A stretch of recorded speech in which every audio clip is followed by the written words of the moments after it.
कि हजारों साल से जिसे हमने गुलाम बना रखा था, डॉक्टर अम्बेडकर के भारतीय संविधान ने उनको सम्मान और स्वाभिमान का पाठ पढ़ा दिया है।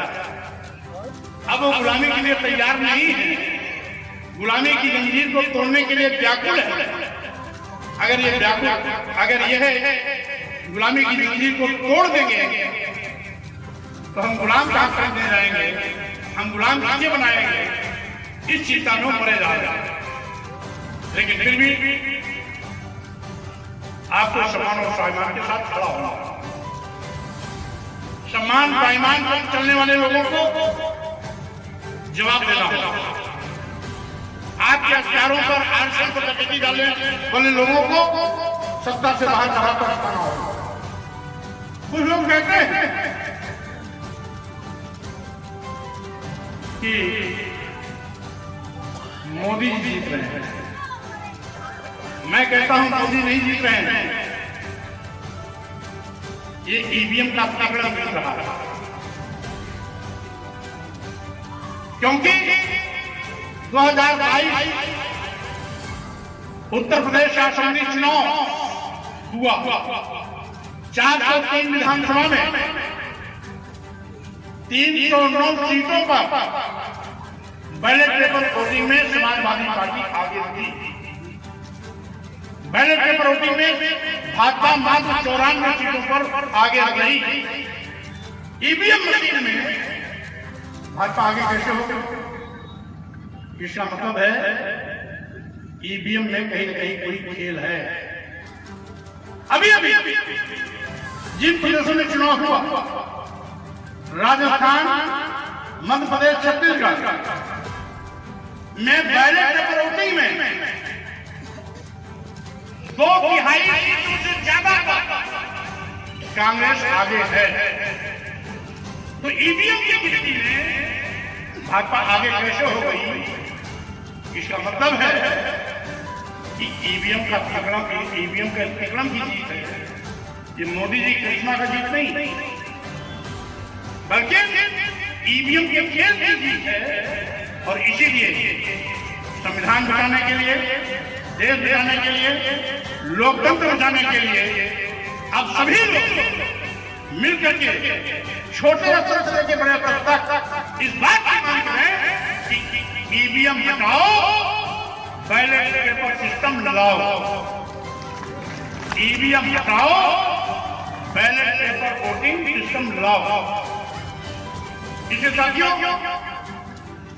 क्योंकि आज जो समय की मांग है और जो समय की मांग होती है वही धर्म का रूप लेता है। जो समय की मांग होती है वही धर्म का रूप लेता है। इसलिए आज सबसे बड़ा धर्म है संविधान बचाने का। आज सबसे बड़ा धर्म है राष्ट्र को बेचने से बचाने का। हमने इसलिए कहा कि कुछ लोग आज देश से बेचने का पाप कर रहे हैं। सारे बंदरगाह बेच दिए, एयरपोर्ट बेच दिया, एयर इंडिया बेच दिया, सभी रेलवे स्टेशन बेच दिए, कई दर्जन ट्रेनें बेच दी, यहाँ तक कि LIC की बड़ी संस्था बेच दी। किसको दे दिया? अदानी और अंबानी। अदानी और अंबानी को क्या रिश्ता है? यही नहीं, कुछ चंद धन्ना से अदानी अंबानी जैसे लोगों से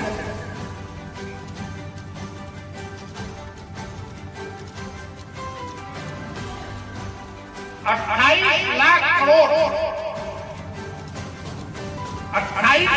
करोड़ रुपए की देनदारी बच्चे खाते में डाल दिया, यानी कर्जा माफ कर। और इसी पैसे में 28 लाख करोड़ में कम से कम 10 करोड़ नौजवानों को रोजगार दिया जाता है। 28 लाख करोड़ में कई सरकारी फैक्ट्रियां बनाकर 10 करोड़ लोगों को सरकारी नौकरी दिया जा सकता था। लेकिन माननीय मोदी जी 10 करोड़ नौजवानों को नौकरी नहीं दे सकते। 80 करोड़ लोगों को 5 किलो 10 किलो चावल देना चाहते हैं, क्योंकि चाहते हैं ये हमारे 10 किलो 5 किलो चावल पर गुलाम बने रहे, लाइन में खड़े रहे, हम वोट देते रहे, गरीब बने रहे। अगर नौकरी वाला इन घर में आ जाएगा और 40,000 50,000 रुपया महीना पगार आएगी, ये हमें वोट नहीं देगा। वो अपने बच्चों को पढ़ाने में लग जाएगा, अपने बेटे बेटियों को डॉक्टर इंजीनियर प्रोफेसर बनाना लग जाएगा। और ऐसे है तो 80 करोड़ लोगों को मोहताज बना के रखो, जिससे कि 5 किलो 10 किलो चावल ही जिंदगी हो जाए, उसके आगे सोच न पावे।